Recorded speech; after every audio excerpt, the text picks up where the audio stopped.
How are you today? Fine, how are you? Good. Well, we're just recovered from COVID, so I'm glad to hear that. yeah, I was grumpier before, believe it or not. Okay, so you're up. Thank you very much. Your Honors, I'd like to reserve 3 minutes for rebuttal, please. Thank you.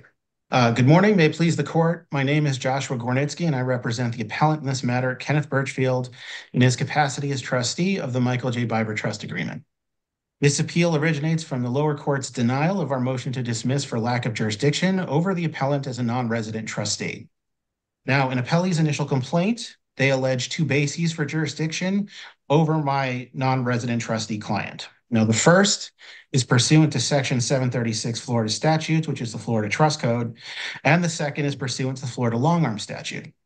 Now, it's our position that the evidence presented at the evidentiary hearing overwhelmingly showed that the trust is actually a Michigan trust and that prevailing Florida case law shows that as a matter of law, Florida long arm statute doesn't apply to non-resident trustees in their fiduciary capacities.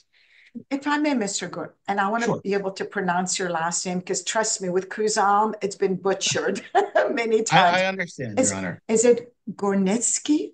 Gornitsky, yes, Gornitsky. correct. Thank you, Mr. Gornitsky. If I may, Mr. Gornitsky, I know you've made a very generalized statement that very clear that this trust is in Michigan, but let's look at the facts and what Sure. was presented.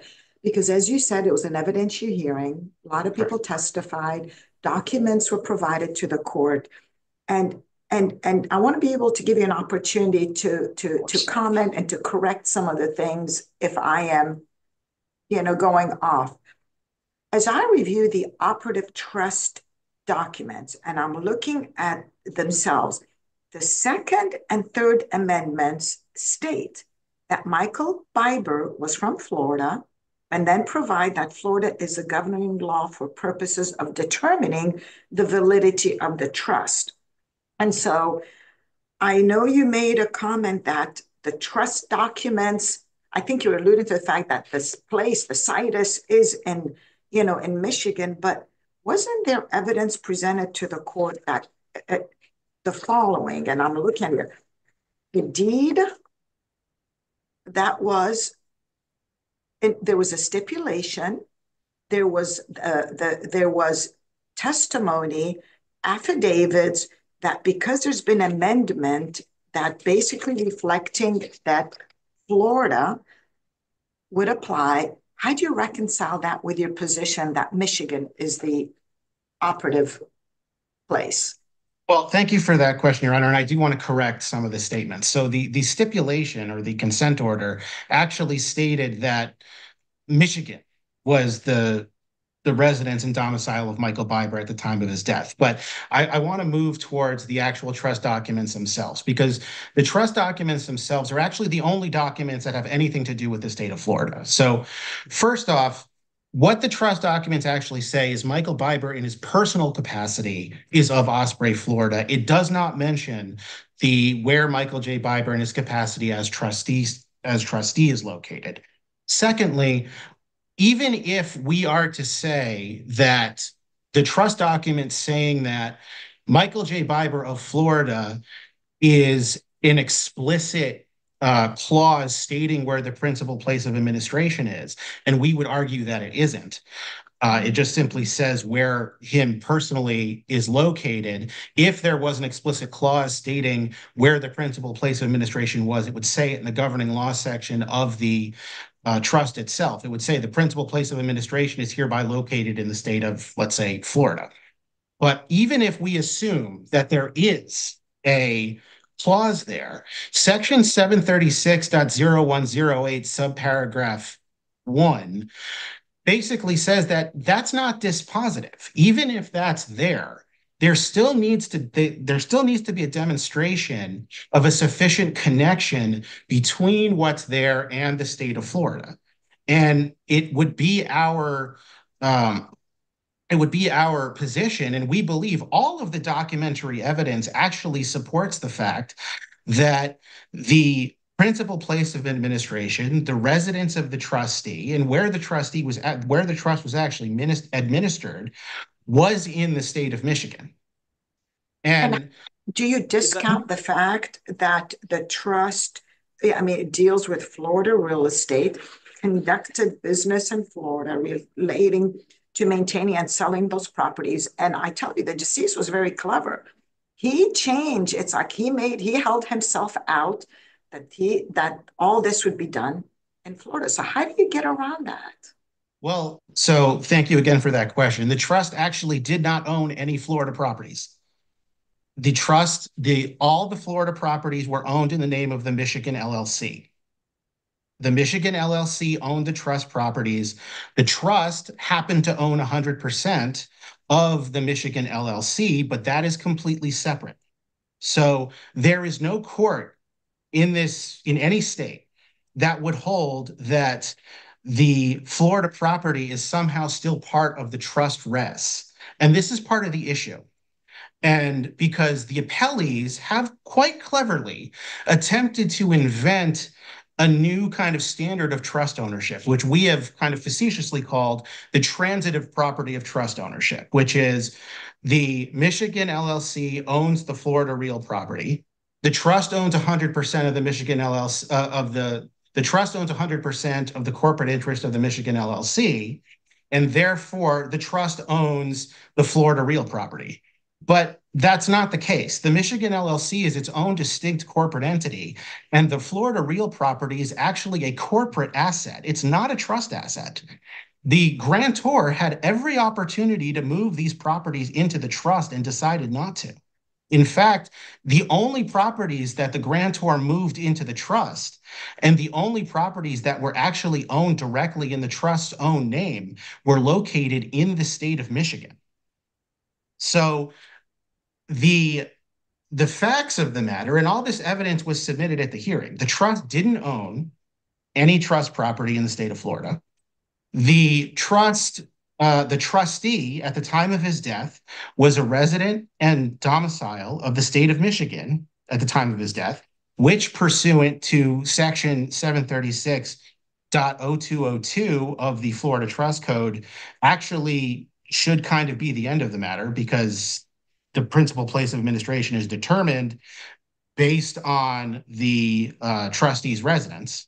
So once it was, you could have more than one residence. You can only have one domicile, but you can have more than one residence.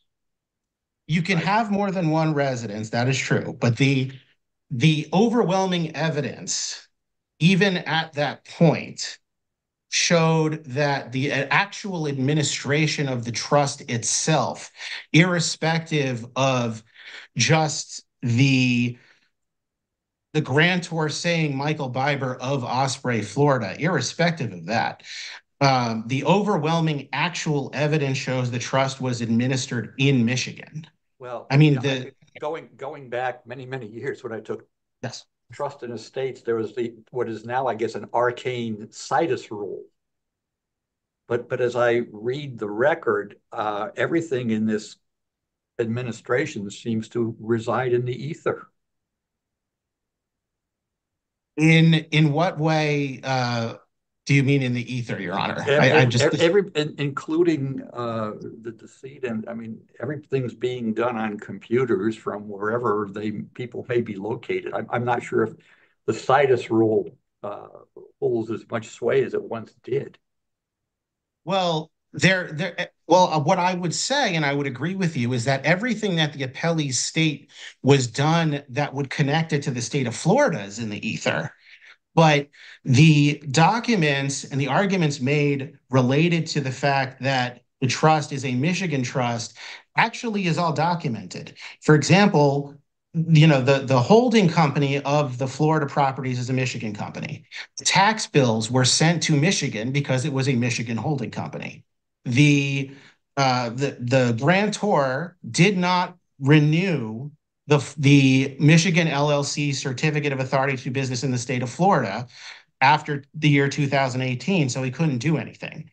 And I return to this fact in the fact that the trust did not own any Florida property. And then also looking at the trust itself, the only vested beneficiary of the trust is a Michigan resident, which is Mr. Biber's widow. The two initial co-trustees are all Michigan residents. 2 out of the 3, only one contingent beneficiary is a Florida resident. So 2 out of the 3 contingent beneficiaries are Michigan residents. The only documents which actually state where the trustee lived, which are the 2 deeds that we reference in our brief, which basically state that when Mr. Biber, as trustee, transferred both his marital home in Michigan and his vacation house also in Michigan, up in Charlevoix, from in the names of he and his wife, is as tenants by the entirety, directly into the name of the trust. And those deeds state that the trustee is located in Brighton, Michigan. So that's right there. There are no documents that mention the state of Florida in that same way. There's no documentation at all. If I may, Mr. Briniskin, looking back, and I know we're making reference to the trust document, and didn't at one point the trust documents, I guess with one of the initial one, provided that Michigan law would govern in terms of the validity. That was amended, that was changed, that the governing law would be Florida law. And so just because some the question becomes, what would be the dispositive, the admission of the trust? We're dealing with, and maybe I'm focusing too much, we're dealing with Florida property. We're dealing with the disposition of the Florida property. We have an individual, the deceased himself, that made himself off, again, crossed off, put in, he's a resident of, specifically wrote down, Osprey, Florida. There's evidence of all of that. Can we just put a blind eye and say, oh no, all this is irrelevant, and let's focus? And the fact that he died up there, the fact that tax, that's for another. I don't think that's dispositive of the issues, whether or not there's jurisdiction here. So help me out. Why am I incorrect in focusing that there's a lot of evidence presented that Florida is appropriate for this administration? Thank you, Your Honor. And I would make 2 points as to that claim. So the first point is that the overstrike revisions in the Third Amendment was signed in April of 2019. So all that means is that Michael Biber claimed that he was of Osprey, Florida, for whatever that means, as grantor. So in his original capacity, in his personal capacity as grantor in April of 2019. Now, the whole reason that Section 736.0108, subparagraph 1 even exists is the acknowledgement that things might change. So the fact of the matter is that the statute, the jurisdictional statute of 736 says where the trustee resides. So in April of 2019, if we take that to mean that that is principal place of administration, which again, we don't concede, then that just means that it's as of April of 2019. Moreover, the Article 17 of the trust, which talks about Florida law, only states validity. If you look at the previous trust amendments, actually delineate, and they split up the concept of validity and administration. And what we're talking about here is administration. Validity is an entirely separate concept. Validity has to do with whether the trust meets the formalities that are required in the state of Florida, which is it's got to be signed and witnessed and notarized, and it's got to meet the formality, signed in the presence of each other, and that's fine.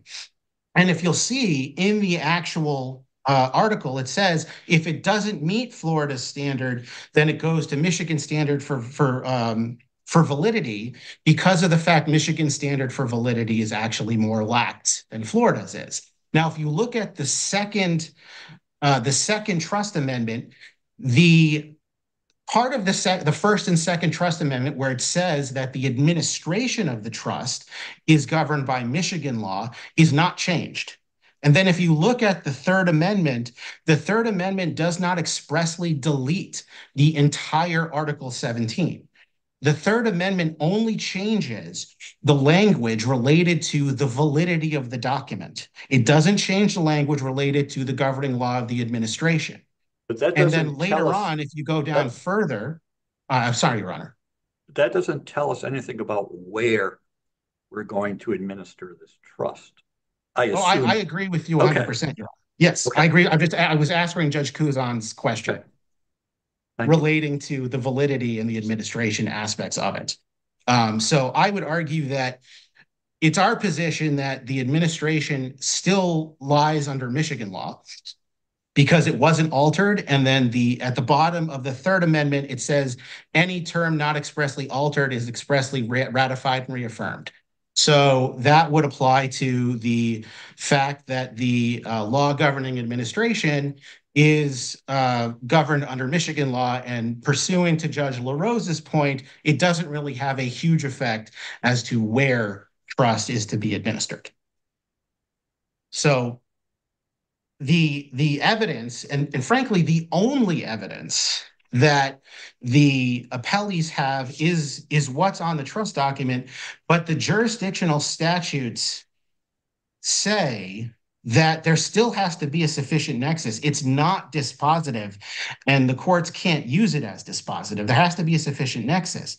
The court does not own Florida property. The Florida property is owned by the Michigan LLC. And all the evidence of actual administration of where the trust was actually administered was done in the state of Michigan. So for those reasons, the weight of the evidence, and we're not saying that the court should have completely thrown away the evidence of what the documents say. We're just saying the evidence that the actual administration, the evidence that the trustee resided in the state of Michigan, the deeds, the fact that trust didn't own any Florida property, all that evidence just weighs so much more onto the side of the fact that this should have been administered in the state of Michigan pursuant to Section 736 in the Florida Trust Code. So that's kind of the point we were trying to make here, in that there really is just a dearth of evidence.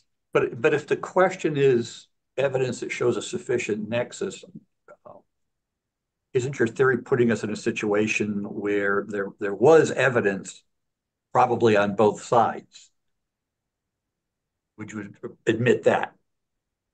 Well, I don't know if I would admit that there was evidence of both sides. I think I would admit that the document as of April 2019 says that he was of Osprey, Florida. Okay. But then I would also add that on the same day, he signed those deeds saying that Michael J. Biber was trustee of the Michael J. Biber Trust Agreement located in Michigan.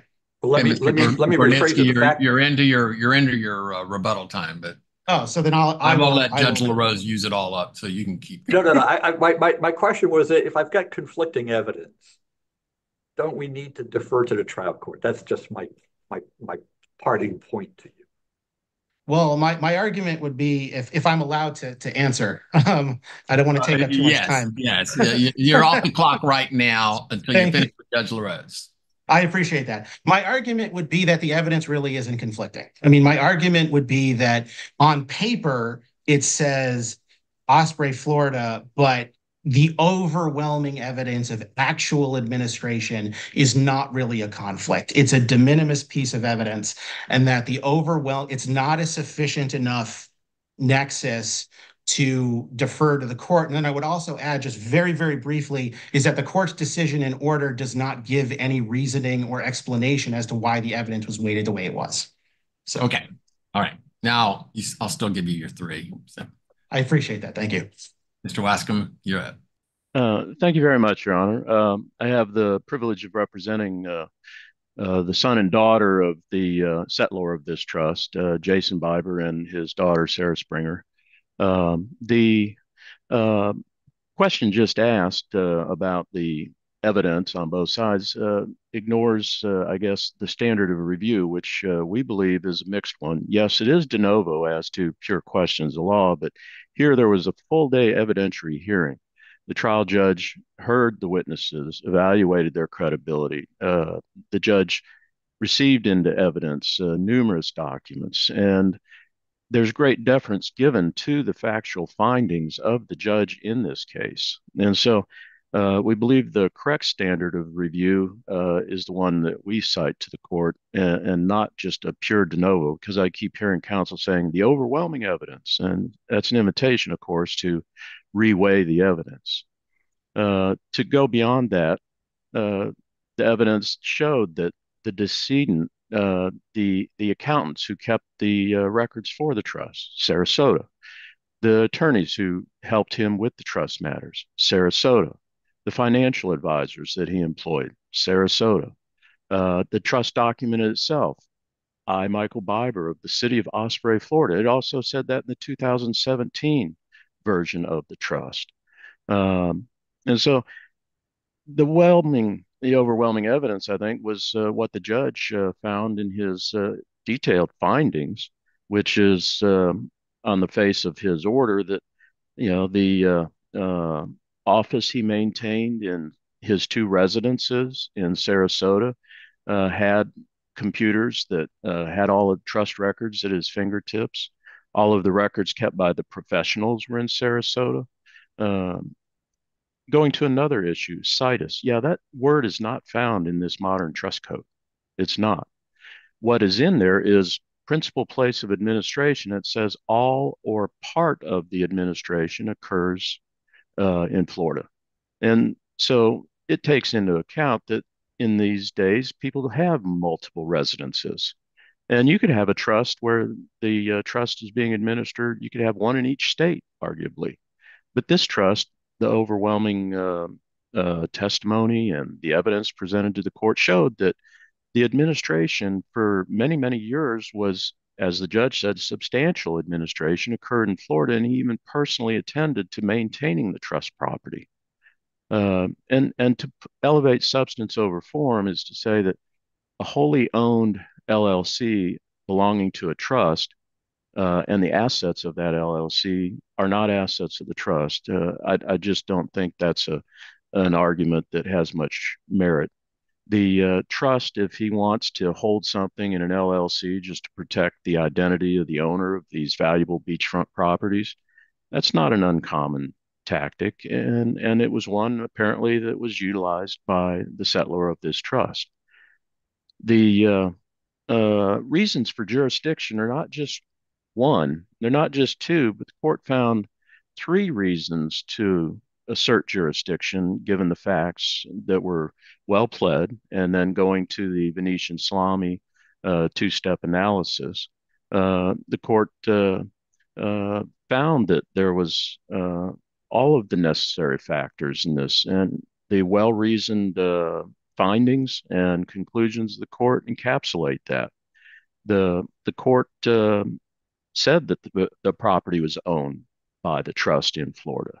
That was not an issue really raised in the appeal. The trust, says in finding 6, the defendant accepted the trusteeship of a Florida trust that owns Florida real property. And the judge is correct in that. If you have the equitable title to something, whether or not you have bare legal title, you're still the owner.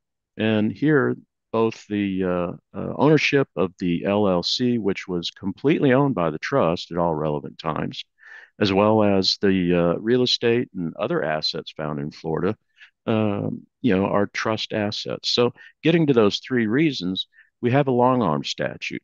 We have a trustee that accepted the trusteeship of a Florida trust.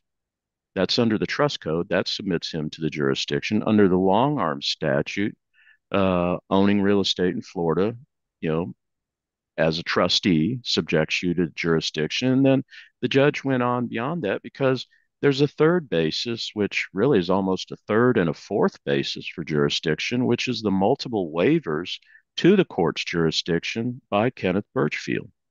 He inserted himself into Florida proceedings in his capacity as trustee and so did the other appellant through their counsel, Mr. Gornitsky. They voluntarily appeared in the probate case where a curatorship had been established. They demanded accountings. They objected to things that the curator had done.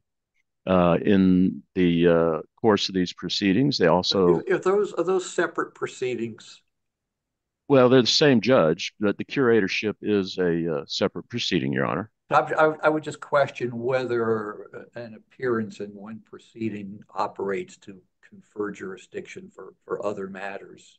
If you'd like to comment on that. Well, I think under the two cases cited, the first Wisconsin and the Castleberry cases, that the concept there is if you're going to avail yourself of the benefits of appearing in a court and then want to say to the court, well, I'm drawing the line on what exercise you can take with regard to me and my appearance. It's for the court to have that call. It's not for the litigant to say, well, I'm just making this, and it wasn't labeled as a special or limited appearance. Well, But I even guess beyond that, what I'm hearing is then that your position might be that he he had a general course of business. and the judge found that he said he conducted substantial business in the state of Florida related to the Florida properties in finding number six. Uh, but also in the litigation itself, they filed requests for stays, they filed requests for sanctions, demanded evidentiary hearings on those matters. They submitted themselves to the jurisdiction of the court, and the judge, being the presiding judge over both cases, is certainly free to take judicial notice of his own cases before him, and certainly the one that involves the trust litigation. So you have the multiple waivers of personal jurisdiction, which is, of course, very waivable. But going beyond that, you have the trust code. All are part of the administration of the trust was occurring in Florida. A substantial part is what the judge found in his rulings based upon the testimony of, his son-in-law, his daughter. There was, his own testimony from Mr. Birchfield, who acknowledged. In fact, Mr. Birchfield, after he accepted the trusteeship, employed the same accountants, employed the same attorneys, employed appraisers, employed real estate agents and brokers, all in Florida, employed workmen who have done hundreds of hours of work on these properties. His minimum contacts are substantial, they're not minimum. And to say that he can engage in all these substantial activities in Florida in his capacity as trustee and also in his capacity then as the former manager of the LLC, the documents received into evidence show he signed listing agreements in both capacities, the same document signed in two different ways. The deeds conveying the real estate that he sold. Again, there was three pieces of real estate, but he signs deeds when he sells the first one, both as trustee and as manager of the LLC. Going beyond that, there's other documents where he signs in these dual capacities. And so they're so inextricably intertwined that you can't really say that he's not here as the trustee. You can't say that. I mean, the evidence, he's employed half dozen people here. And he's maintaining assets here. He's selling Florida real estate as part of his duties as a trustee. And that's just under the trust code. And the long arm statute covers it as well because he is clearly owning real estate in Florida in his capacity as a trustee. And this argument that you can only be subject to long arm jurisdiction if you own something in your individual capacity, there's no citation to authority there. He is an individual. A trust can only be sued by suing the trustee. It's not like a corporation where you don't sue the president, you sue the corporation. But with a trust, the trustee is an indispensable party. And for three reasons, the court well reasoned its findings that there was jurisdiction and the facts supporting it were received into evidence. And the judge has to be given great deference given the full day of evidentiary hearing that was conducted, along with other proceedings and memorandums of law that were submitted. And the full context of essentially a mini trial, which is consistent with Venetian salami.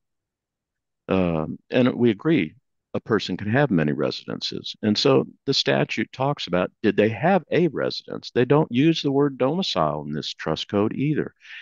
Those old terms like situs and domicile, they're not part of the modern trust code, which was adopted in 2006 in Florida.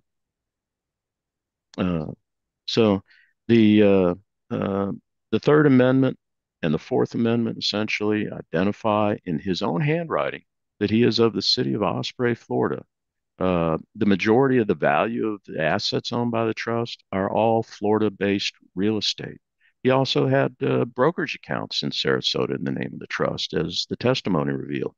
So the governing law provision makes clear in its final amendment that the only language that remained, and I disagree with his interpretation that the amendment kept alive, and the court, that is a de novo review question, certainly. But the governing law only refers to Florida in the final amendment, and it's labeled governing law, the provision. And so by the time you add up all these factors, that you have a trust that says governing law, you have a trust that says settler of the city of Osprey, both as settler and trustee, it just leads to no other conclusion than what Judge Williams found in his order, which is on appeal here, which is there is jurisdiction over this trustee, Kenneth Birchfield. He accepted the trusteeship of a trust owning Florida property. He accepted the trusteeship of what was, in the judge's view, clearly a Florida trust after its final two amendments. And his waivers to jurisdiction, you have to knock out all three of those pegs before you could ever overturn this ruling. And so we would ask that the court simply affirm the court's ruling. There's enough case law discussing minimum contacts and jurisdiction over non-residents. I don't think there's anything new or novel here. And that the lower court's order be affirmed in its entirety. Thank you, Mr. Wascom. All right. Thank you. Yeah, I promised you 3. Thank you, Your Honor. I would like to point out that Mr. Wascom's presentation is not exactly how the facts are, but more of the facts is how he wishes them to be. Now, the issue with the standard of review is just incorrect. I mean, he says that this court has to defer to the court's factual findings. The case law that he cites doesn't say that. The case law simply states the court has to defer to the trial court related to the credibility of the witnesses and live testimony. That's it. It's a de novo review. De novo means start from the beginning. The court makes its own determinations, especially as to documentary evidence, which the majority of the evidence in this case is. I also want to address specifically the issue of the long arm statute, which I didn't get to. Mr. Wascom inaccurately and incorrectly states that we don't cite to any case law to support our position that the long arm statute only applies in a party's personal capacity. We cite it in the first sentence of the subsection that we discuss it in our initial brief. It is the Florida Supreme Court, no less. Doe v. Thompson, the Doe case, where the court specifically says that the long arm statute only applies in the personal capacity. And that makes sense. This is not a personal capacity. This is Ken Birchfield appearing as trustee in his fiduciary capacity. He is not personally responsible for taxes on trust property. He's not liable personally for any negligence. He's not responsible for maintenance personally. It is a fiduciary title. So he's not personally responsible. And Mr. Wascom does not supply any case law, frankly, for any of his positions to support that. And the fact of the matter is that if Mr. Wascom's interpretation of the Florida long arm statute is right, there's no point to Section 736. Section 736 was put in there for a reason. The legislature decided to put forth unique jurisdictional rules for out-of-state trustees, and that's what they did. Moreover, I want to address how Mr. Wascom continues to say that they're trust assets. They are simply not trust assets. He can talk about legal or equitable title as long as he wants. A corporation is a separate legal entity. It's a separate person. It's a space removed. The trust asset is the corporate stock. That is well-established Florida law. There is no transitive property here. He doesn't present any case law to support his position. I couldn't find any case law to support that position. He is asking this court to to really go out on limbs to find and to adopt his legal positions in order to substantiate his own positions. And finally, I do also want to briefly address the waiver issue. Judge LaRose is absolutely correct in that they are separate legal proceedings. Probate matter has completely different jurisdictional rules. Probate is in rem. This trustee action is not. They deal with completely different groups of properties. And I also briefly just want to add that the waiver And argument. that's your three. Okay. Thank you very much, Your Honors. Thank you both very much. Very Thank well. you. Thank you. That you will end our court session if you will go to the lower right-hand corner of your Zoom screen. There's a